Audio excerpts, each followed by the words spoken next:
I live on a small farm far out in the country, and every year in October, my dad puts out scarecrows in our fields because he thinks they're effective in not only keeping the crows out, but Halloween spirits as well. I guess he's a little superstitious. The scarecrows he sets out are the same ones year after year.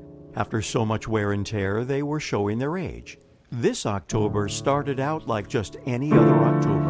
The weather was turning cool, and the leaves were beginning to change into brilliant orange and yellow colors. The crows were cawing in the fields, sometimes one by one and sometimes in large numbers, creating lots of chaos as the sun went down and the night sky changed to indigo. One Saturday, us kids got together and decided to make a new scarecrow. Being creative, we gathered our supplies and got to work.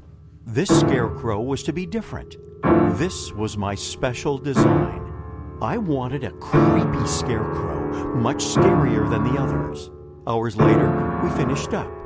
Indeed, he was the ugliest, most frightening scarecrow I've ever seen. I was so proud.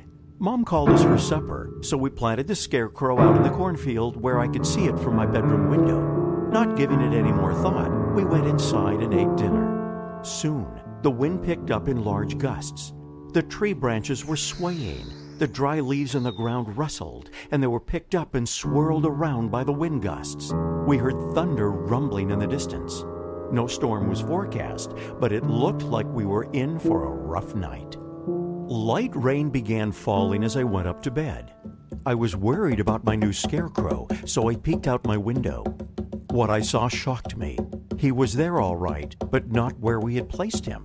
It appeared to me that he was several feet to the right. Puzzled, I stood at the window and watched intently. By now, lightning and thunder crashed around our house and the field outside. The lightning was bright, and every time it flashed, I could see my scarecrow. The problem was, it looked as if he was moving when the sky was dark, only to turn up in another spot when the sky lit up. My eyes grew wide and my breathing became heavy, thinking that I must be imagining things. I put my pajamas on and crept into bed, pulling the covers over my head. Later on, a loud crack of thunder woke me up. The wind was still howling. By now, the rain was pounding down, making it difficult to see out my window. I slipped on my shoes and snuck outside to check on my scarecrow.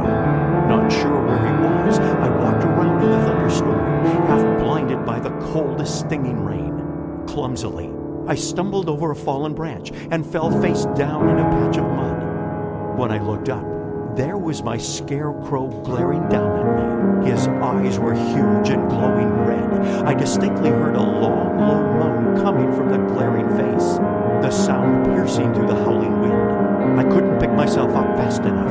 I ran screaming to the house and never looked back.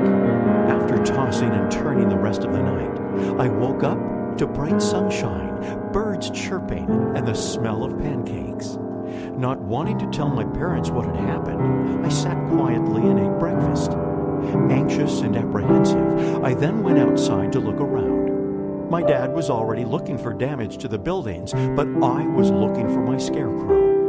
I could see the other scarecrows all in their usual places, but my scarecrow was nowhere to be found. I was full of confusion. I felt fear creep into my bones, recalling the events I was certain I had witnessed the night before, in the throes of the thunderstorm. My father told me that my scarecrow probably blew away and would be discovered in a field during harvest.